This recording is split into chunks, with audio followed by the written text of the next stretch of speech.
Singer Jhansi ఒక రైతు బిడ్డ కవిత గారిని కలవడం ఏంటి, కవిత గారి పార్టీలో చేరారా అని క్వశ్చన్ మార్క్ ఉంది. అవునన్నా, చాలామంది నేను ఆ రోజు రీల్ అప్లోడ్ చేసినాక కూడా నువ్వు ఈ పార్టీలో జాయిన్ అయినావని చాలామంది కామెంట్లో పెట్టిరు. సో పెట్టిన వాళ్ళందరికీ నేను సమాధానం కామెంట్ రూపంలో చెప్పలేను, కానీ ఈ వీడియో పరంగా అయితే చెప్తున్నా అన్న. నేను ఏ పార్టీలో చేరలేదు, ఏ రాజకీయంలోకి పోలేదు. ఆ రోజు ఏంటంటే నల్గొండలో రైతుల సమస్యల మీద ఒక సమావేశం లెక్క అరేంజ్ చేస్తే ఆ రౌండ్ టేబుల్ సమావేశానికి హాజరయ్యి అక్కడ మా రైతుల బాధలు చెప్పుకోవాల్సిన పరిస్థితి. సో దానివల్ల నేను ఆ మీటింగ్కి అటెండ్ అయినా, కానీ పార్టీలో జాయిన్ అయితే కాదు. కవిత గారితో ఏం డిస్కషన్ చేశారు ఆ మూమెంట్లో? మరి అంటే అక్క, ఆ రైతుల పరిస్థితి ఎట్లుంది, రైతే రాజు అంటారు కానీ రైతు ఎన్నడూ రాజు అవుతాడు, అసలు రైతుల కష్టాలు పోవాలంటే ఏం చేయాలని కొంతమంది రైతుల దగ్గర నుంచి సమాచారం సేకరించింది అనమాట. సో రీసెంట్గా మనం చూస్తూ ఉంటాం, వింటూ ఉంటాం, విచ్చలవిడిలుగా దోచుకుంటున్నారు. ఒకటి విద్య, వైద్యం. సో ఈ రెండిట్లలో విచ్చలవిడిగా దోచుకుంటున్నారు. కవిత గారు ఒక స్టేట్మెంట్ ఇచ్చారు రీసెంట్గా, ఉచిత విద్య ఉచితంగా ఇస్తానేసి కూడా ఒక స్టేట్మెంట్ ఇచ్చారు. దీన్ని ఏకీభవిస్తున్నారా మీరు? చూద్దామన్నా, నిజంగా అదో ఆ పథకం వస్తే ఎలా ఉంటుంది? బాగుంటుంది. ఎందుకంటే ఎంతో మంది పేదవాళ్ళు వైద్యం సరిగా అందించుకోలేక ప్రాణాలు కోల్పోతున్నారు, టాలెంట్ ఉండి కూడా చదువుకోలేక ఎంతో మంది వెనకనే ఉండిపోతున్నారు. సో అలాంటి వాళ్ళకైతే చాలా బెనిఫిట్ అవుతుంది. ఓకే, తెలుసుకుంటారేమో ఈ వీడియో ద్వారా. అండ్ ఇంకోటి, రీసెంట్గా మీరు శ్రీదేవి డ్రామా కంపెనీ షోకి వెళ్ళారు. అవునన్నా. సో ఆ షో ద్వారా ఎస్పెషల్లీ చాలా మీరు ఆల్మోస్ట్ ఆడియన్స్కి చాలా దగ్గర అయ్యారు, ఇంకా మరింత దగ్గర అయ్యారు ఎమోషనల్గా.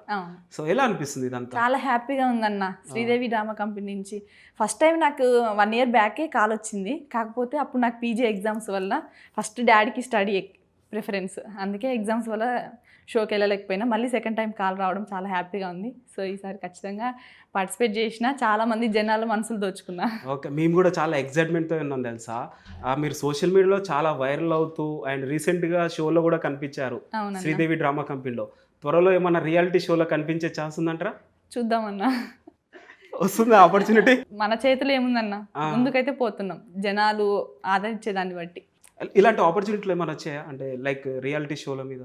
లేదన్న, రాలే ఇప్పటివరకు అయితే. వస్తే వెళ్తారు? వస్తే చూద్దాం, వెళ్తా. ఓకే, లాస్ట్ టైం ఒక రైతు బిడ్డ బిగ్ బాస్ హౌస్ లో కనిపించిండు.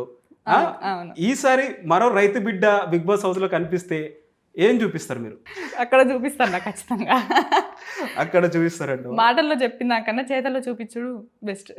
Okay, and Sridevi drama company stage పైన మీరు ఒక మాట చెప్పారు, చాలా ఎమోషనల్గా అయింది. అంటే మేము ఎమోషనల్ కనెక్ట్ అయ్యాము ఆ విషయానికి. విలేజ్లలో కావచ్చు, రిలేటివ్స్లో కావచ్చు, ఫ్రెండ్స్లో కావచ్చు, 3 ఆడపిల్లలు ఉన్నారు, పెళ్లి చేయలేదు ఏంది అని కూడా క్వశ్చన్ చేస్తుంటారు అంటారు. సో అలాంటి క్వశ్చన్ చేసినప్పుడు మీరు ఎట్లా ఫీల్ అవుతారు? అప్పుడు డాడీతో అనేది అనమాట. అంటే పల్లెటూర్లలో అంటారు కన్నా, 3 ఆడపిల్లలు కదా, ఎదిగిన బిడ్డలు ఇంట్లుంటే ఏమో అంటుంది, పెళ్ళిళ్ళు చేస్తే నీకు కూడా ఒక బాధ్యత తీరిపోద్ది అంటే, మా డాడీ ఎవరి మాటలు కూడా పట్టించుకోలే.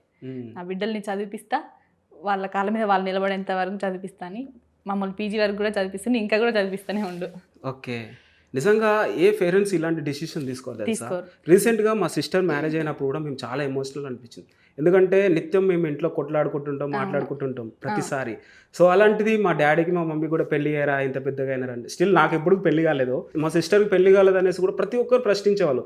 ప్రతిరోజు ఇట్లా డిస్కషన్ చేసేవాళ్ళు, అరే వాళ్ళు ఇట్లా అన్నారు, వీళ్ళు ఇట్లా అన్నారు అనేసి. ఫైనలీ పెళ్లి చేసాం తెలుసా. ఆ నలుగురు ఏమనుకుంటారేమో అని ఫైనలీ పెళ్లి చేసుకున్నాం. నలుగురి కోసం పెళ్లి చేసాం. చాలా ఎమోషనల్ అనిపించింది ఇంట్లో నుంచి వెళ్ళిపోయినప్పుడు మా సిస్టర్.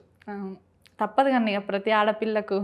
అందరు అమ్మాయిల కోసం మీకు ఇష్టమైన పాట అంటే ఒక మా ఆడియన్స్కి. ఇప్పుడు పెళ్ళి టాపికే వచ్చింది కన్నా, ఆ ఆడబిడ్డని అత్తగారింటికి పంపించేటప్పుడు, జర యాదిలుంచుకోవే బిడ్డో, అడుగు పెడుతున్న దత్తోరిల్లు, జర ఓపిక తెచ్చుకో బిడ్డో, ఆడబతకాలి నిండా నూరెళ్ళు.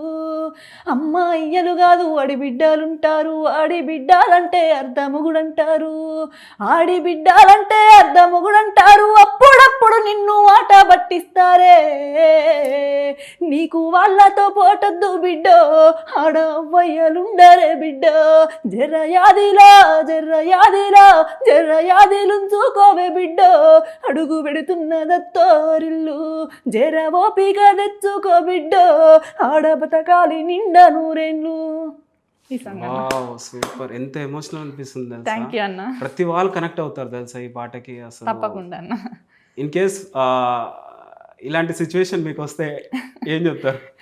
తప్పదని ఏదో ఈ రోజు కాకుండా రేపటి రోజు ఖచ్చితంగా నాకు కూడా వస్తుంది, ఇంకా భరించాలి. ఓకే, ఈ క్వశ్చన్ లాస్ట్లో అడుగుదాం అనుకున్నా, ఫ్లోలో వచ్చింది కాబట్టి అడిగిన. అండ్ ఇంకోటి, అన్న వరి పండించాలన్నా వెజిటేబుల్స్ పండించాలన్నా ఫస్ట్ నుంచి లాస్ట్ వరకు ఎలాంటివి పాటించాలి?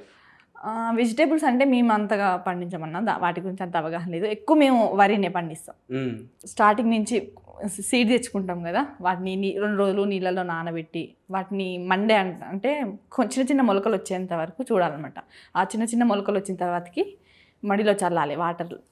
ఫస్ట్ నార్మల్ దున్నుకోవాలి, తర్వాత నారు చల్లిన తర్వాత 25 డేస్ నుంచి 30 డేస్ మధ్యలో నాటాలన్నమాట.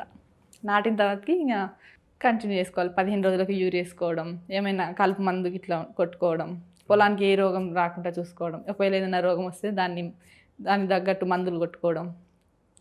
ఎక్కువ మీరు ట్రాక్టర్ నడుపుతుంటారు కదా, అవునన్నా, ట్రాక్టర్ పైన కూడా వీడియోస్ చేస్తుంటారు. అవునవునన్నా, చాలా మంది షాక్ అవుతారు తెలుసా, ఒక లేడీ ఏంటి బండి నడపడం ఏంటి అనేసి కూడా.